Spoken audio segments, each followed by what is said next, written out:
Joining us right now is Fox News national security analyst KT McFarland. KT, thanks for joining us this morning. Good morning. Do you have a beard now? I have a little scruff. Yeah, I watched you on Fox News yesterday, and I didn't know whether I was supposed to hand you a razor or assume this was the midlife crisis. Well, hold on for a moment, because I didn't plan on dwelling on this, but since you brought it up, KT, you're an attractive woman. I respect your opinion. Does it work for you?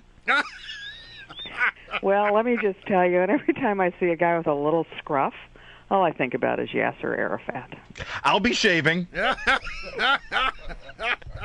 All right, KT, let's move on to the State of the Union last night. Yeah. President touched on some things in foreign policy, but I got to say, I was listening, and it sounded to me like he was in an altered state of reality. Yeah. He sounded positively triumphant about all of our achievements diplomatically and militarily over the last year. Is it me, or are things not quite as rosy as he painted last night? No. This is not the speech this man wanted to make. At this point in his presidency, he wanted to be busy transforming America. And, but public opinion polls all show that sort of the top 5 issues Americans are concerned about, the top 4 all have to do with foreign policy: defeating ISIS, terrorism, homeland security, immigration. And so he doesn't have anything good to say. So he talked about all the great achievements, none of which were true. Look, at the end of it, I felt kind of sorry for him. It was like the aging rock star who comes out on the stage. He's still singing the same old golden oldies, but it turns out they weren't so golden, and the people in the audience have moved on. This started out so well for President Obama. He had everything. And yet here he is in a sort of desperate last-minute attempt to salvage the presidency, where he's ticking off all the great things he's going to do to buy your vote and buy your loyalty, and what about this group? And yet the reality is he's not going to get any of it passed. And so the things he claimed as his great triumphs on foreign policy, they bore no relation to reality. Well, he didn't mention Al-Qaeda at all. No. And he did mention ISIL, and here's a little passage in which he's talking about ISIL. Instead of sending large ground forces overseas, we're partnering with nations from North Africa to deny safe haven to terrorists who threaten America. In Iraq and Syria, American leadership, including our military power, is stopping ISIL's advance. Instead of getting dragged into another ground war in the Middle East, we are leading a broad coalition, including Arab nations, to degrade and ultimately destroy this terrorist group. All right. Now, look, they have been attacking ISIS, and they've been working with a coalition, but I'm not sure that they have been very effective at degrading this organization. They've stopped the rapid advance. But that's like us Washington talk, right? When they've stopped the rapid increase in spending, they say, we've cut spending. Yeah. You cut a darn thing. You've just sort of stopped the accelerated expansion. I really just think in so many ways, nobody's going to remember this speech 72 hours from now. Yeah. And my God, if there had been a sports event on at the same time, nobody would have watched the State of the Union. They probably wouldn't have even covered it, even though I guess legally they probably have to. But I just keep looking at President Obama and thinking, this is like going back to your high school reunion, where the guy who had been so hot in high school, and you just sort of look at him 25 years later, and he's bald and he's fat, and he hasn't done much. And so, sorry, Larry, you'll shave now.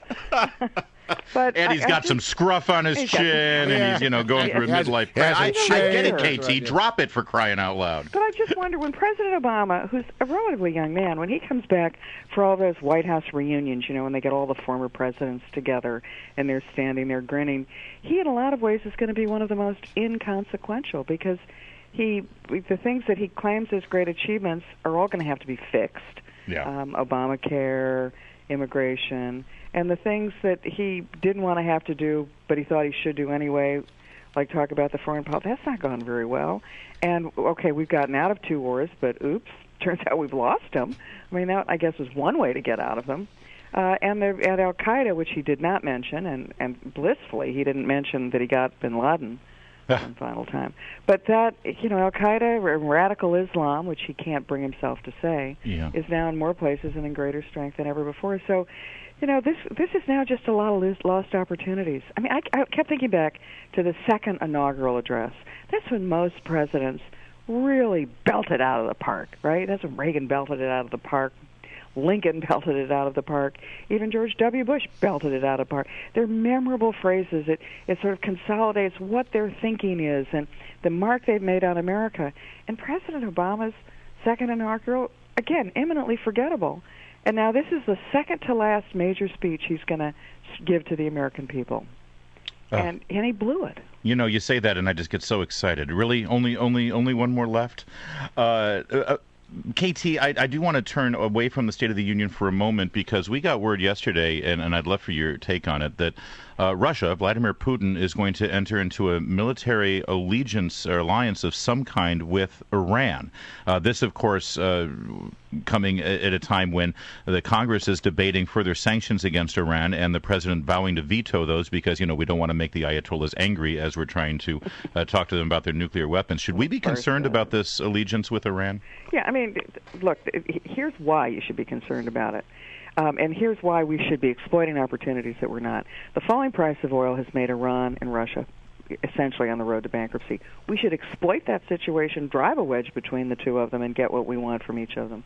Instead, we're letting them get together. Now, what does getting together mean?